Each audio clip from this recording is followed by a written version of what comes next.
bir görüp gitse daşımdan. Hem dert olup içkin sormayın. Ne bilsin bir görüp gitse daşımdan. Kamil olup can guluğun burmayın. Ayda bilmen öten işi başımdan.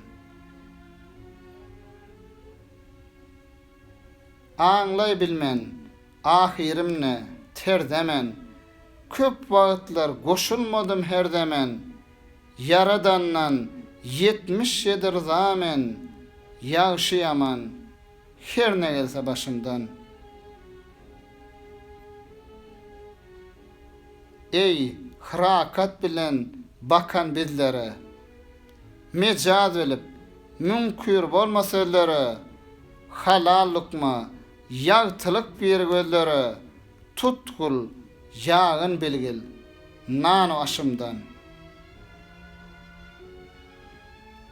Arpanan besser tapsan damaga, ömür bakasızdır düşme tamaga, köngül hu der turur suya asmana, elisem der köğüş muze peşimden.